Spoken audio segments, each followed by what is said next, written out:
हाय आज बात करेंगे मेनोपॉज और हेयर लॉस। हेयर लॉस के बहुत सारे रीजंस हो सकते हैं before you pinpoint that it's because of menopause और perimenopause. First you need to take care of your nutrition, your stress levels, your sleep pattern. उसके बाद आप देखिए कि हेयर लॉस मेनोपॉज या पेरी मेनोपॉज में भी होता है बिकॉज हेयर ग्रोथ बहुत ज़्यादा डायरेक्टली रिलेटेड टू है हमारे बॉडी के अंदर एस्ट्रोजन और प्रोजेस्टेरॉन हार्मोन्स के लेवल पे। As they start declining we start to see the hair loss और the thinning of the hair. When I consulted my gynaec, so मेरे को उन्होंने मेनॉक्सिडिल 5% टॉपिकल सोल्यूशन recommend और प्रेस्क्राइब किया था। And basically it's a medicine for to combat और to take care of high blood pressure. But जब research हुई तो जो हाई ब्लड प्रेशर की दवाइयाँ ले रहे थे minoxidil, this also saw lot of like improved hair quality और growth in their hair, so hence it is coming from there. So minoxidil 5% topical solution I've been using, and especially women में क्या होता है, आदमियों का there is a M shape receding line, females का ऐसे नहीं होता। females like I especially got the thinning done here, but I've got now the new hair coming here. Yeah, so it's helping. But I'm not just relying on minoxidil or any other thing. I am also relying on taking care of my stress. I'm absolutely taking care of my sleep hygiene, also my nutrition. I'm making sure that my diet is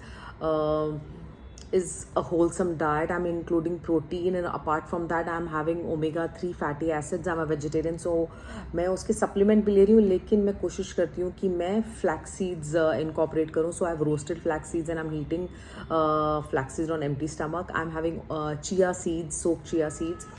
So ये बहुत सारी छोटी छोटी चीज़ें हैं जो आप you can take care of it. And see, ये thinning of hair, weight gain, mood swings, जो भी हम सिम्टम्स के बारे में बात करते हैं मेनोपॉज की या पेरी मेनोपॉज की, ये बहुत कॉमन है। तो बट सबसे इम्पॉर्टेंट बात ये कि are we aware that these are related to perimenopause और menopause.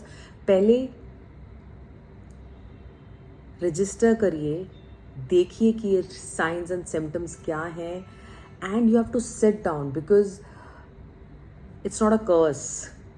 You know, people will think अरे mood swings है, पागल है. You know, it's not a mental health issue. We are going through this perimenopause, which is a difficult phase. Okay, people need to empathize and be compassionate. And वो अपने आप नहीं समझेंगे. We need to educate them. We need to tell them what we are going through. So weight gain होता है. We've been body shamed big time that she's lazy, she doesn't move her ass. And अगर कोई एक पतला है और एक कोई मोटा है, so do not compare apple to an apple because दोनों की body different है. कोई मेनोपॉज के अंदर या पेरी मेनोपॉज में वेट गेन करेगा अराउंड द बेली एरिया, और कई लोग नहीं करेंगे. लेकिन मेजॉरिटी अराउंड 85% to 80% के सिम्टम्स फीमेल्स के ऑलमोस्ट सिमिलर होते हैं. Only 15% as per what I have read and research that they don't feel those perimenopausal symptoms as much. So उनके लिए बहुत स्मूथ सेलिंग होती है. Rest 85 to 80% people females go through all the crazy symptoms if I have to call so, because मुझे यही कहा जाता है. एंड देन मैं बहुत कड़क तरीके से अपनी पूरी फैमिली और बच्चों की क्लास लगाती हूँ कि jokes apart, but they know that unless you tell people in your family nobody will know. So it's your responsibility कि आप अपनी फैमिली को कैसे एजुकेट करते हैं about this perimenopause and menopause, because you should not alone face it and deal with it. सबको पता होना चाहिए कि आपको मूड स्विंग्स हैं तो क्यों हैं. अभी मैं I was reading somewhere and it's like as estrogen और प्रोजेस्टेरॉन नीचे होता है तो हमारा बॉडी का थर्मोस्टैट लेवल का स्विच बंद हो जाता है.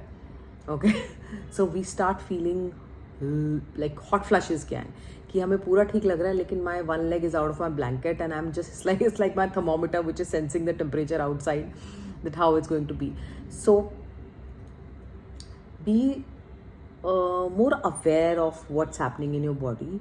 Be more aware how to deal with it. Take help. As I keep saying, please consult a doctor, a gynecologist, have a thorough profile done of your body, and then see what needs to be done.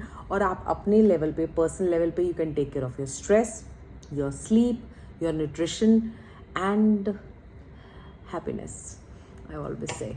So yeah, take care of yourself.